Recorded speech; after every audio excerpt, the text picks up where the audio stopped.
Hey everyone, and welcome to a new series where we are going to build a complete e-commerce platform from the ground up using Java and object-oriented design principles. By the end of this series, you will not just know the syntax, but you will understand how to structure a complex real-world application. Today, in part 1, we are going to lay the foundation by creating our core domain models. These are the fundamental building blocks of our system. Let's jump right in. First, let's create an e-commerce project folder. E-commerce project. Inside it, I will create the SRC, com, and e-commerce folders one by one. So let's create SRC, com, and e-commerce. This is required to modularize the project files across the folders as per the industry standards. So inside the src/com/e-commerce path, let's create a model directory for all the model files and a main.java file for the driver program. So let's create the model directory and the main.java file. Yeah, so main.java file is created now. So let's jump into the model directory and create a product.java file.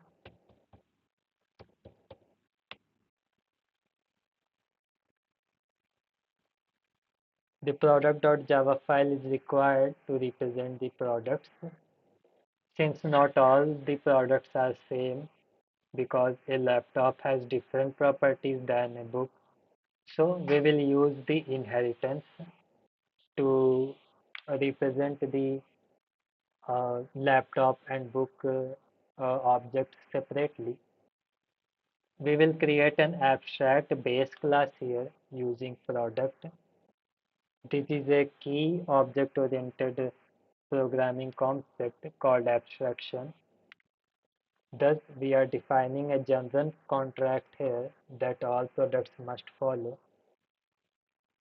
So let me create the code for this.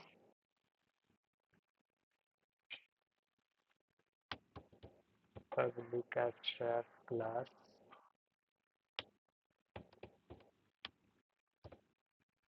protected string name. Then the price is also required. After that, we need a category to represent the category of corresponding product. Then I will create the constructor for this public product. This register is representing the same code that I'm going to write. So I'm just accepting this suggestion here. After that, I will define the getters for this.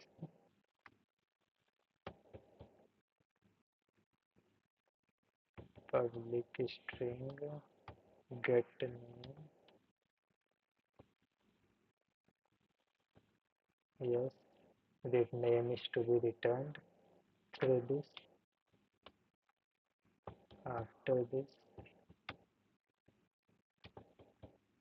I will create a getter for the price data as well.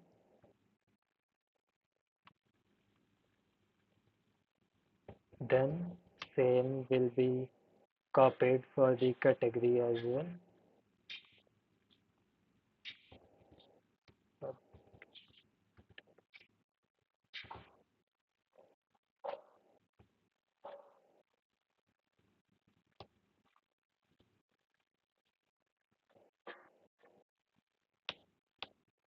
Yeah, after the getters, I will define a abstract method.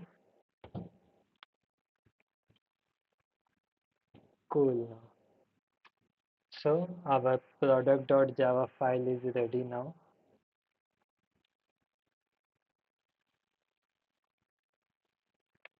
Notice here the abstract keyword is actually a key or a concept here.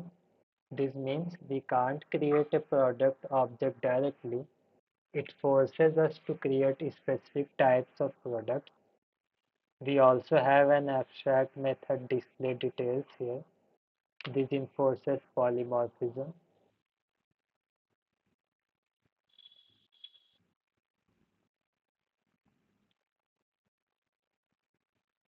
So our product.java is ready now. Let's create two more files. First one is electronics.java and another one is book.java.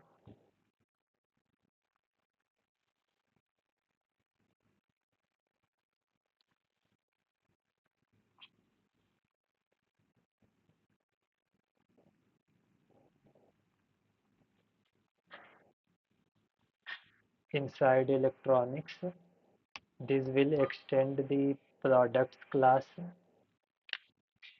So let's write the extends product.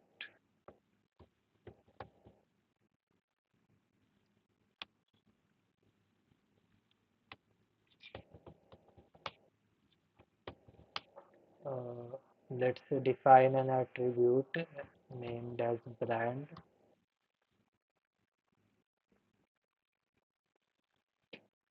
After that,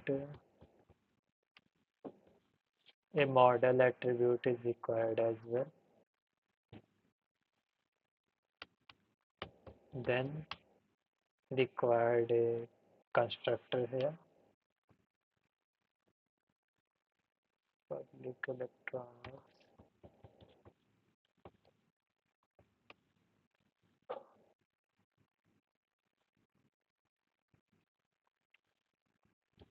First is name, price, category, brand, model.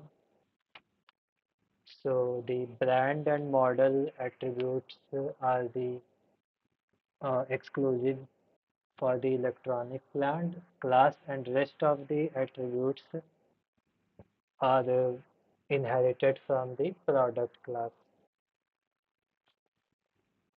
So the initialization of the for the name, price, and category will be done through the super keyword here.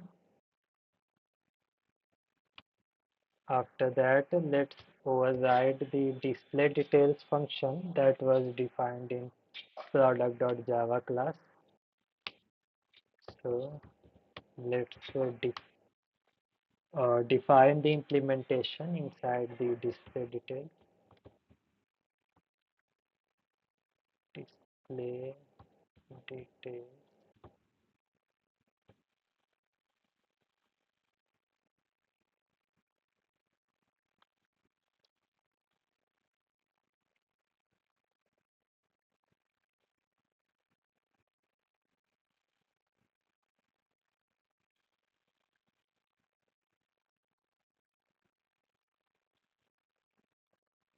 Cool now. Electronic.java file has been implemented now. Let's now implement the book.java file.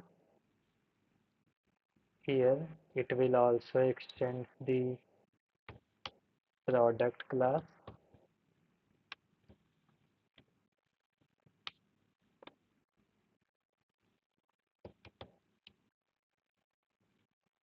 For this, uh, an attribute can be author for the book class, and another should be an ISBN code.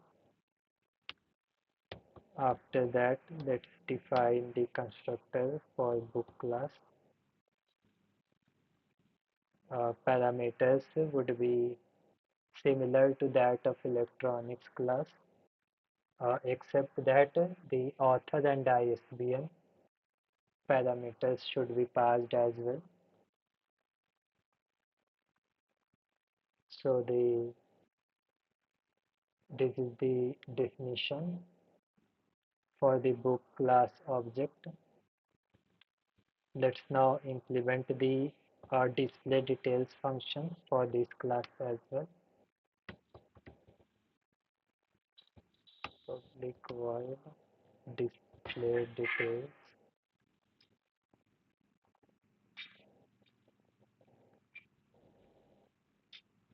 cool. Now book.java file has also been implemented.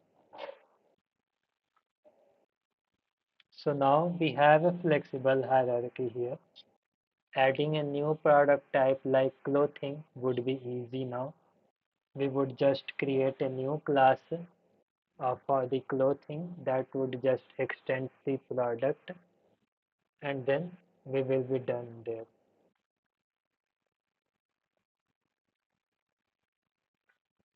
Now it's time to implement the customers class to represent the customer specific requirements.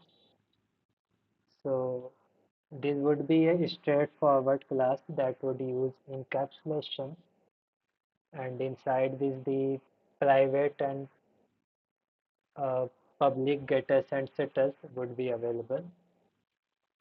Let's create the customer.java file.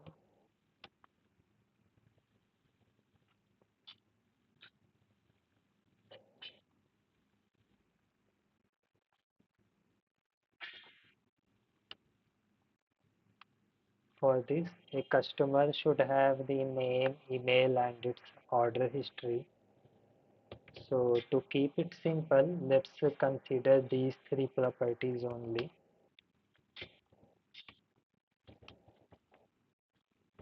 Name,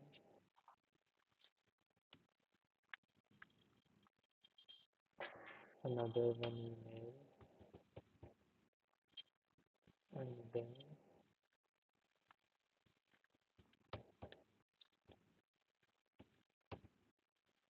and then a list for the order history.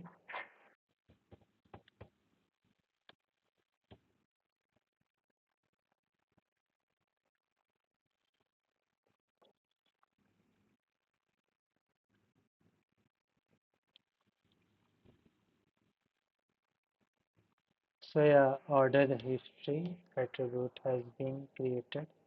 Let's now create the constructor for this. Public customer. Let's pass the name and email. Name and email.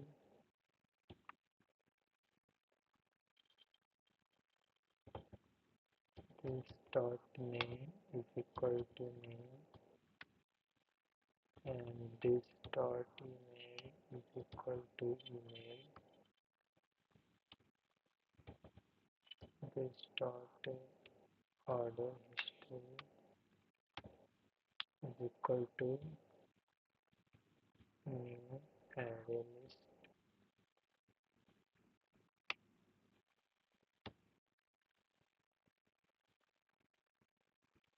Let's now import the for the list as well. Import java dot start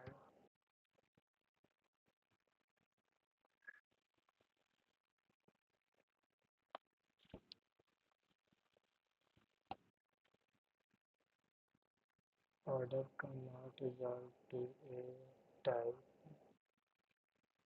For now, let's comment the those code that is represented, that is referencing to the objects for the order class. Since the order class is not implemented yet, uh, we will update this later on.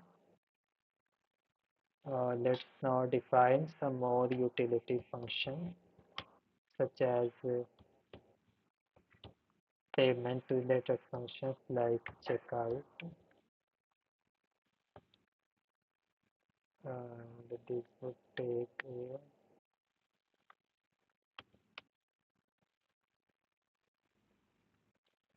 it would require a cart details. So let's comment the utility function to be updated later on, and similarly for the order addition as well. Public void add order,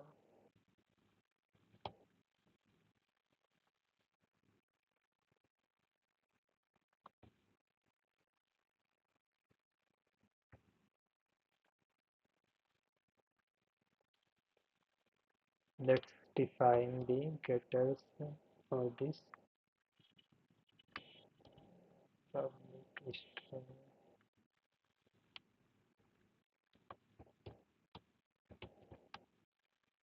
get name. With the get name, the name would be returned, and similarly for the email as well.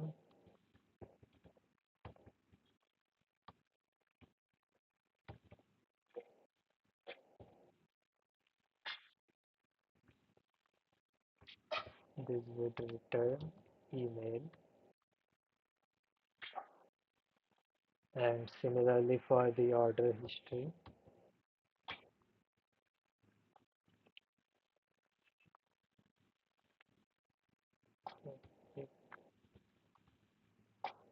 List order,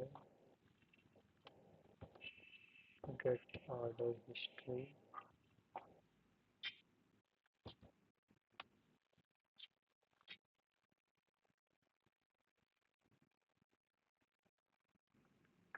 order history.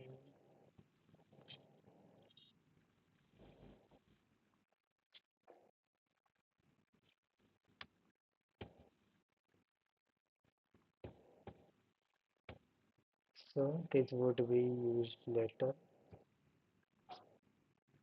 When we define the order objects, then we will uncomment this and implement it.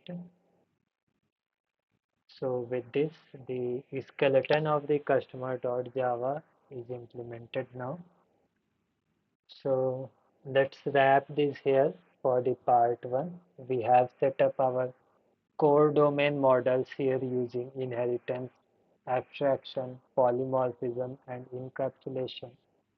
In the next video, we will implement the shopping cart and introduce our first design pattern. If you found this helpful, hit that like button and subscribe so you don't miss it. Thanks for watching. Let's meet you in the next video.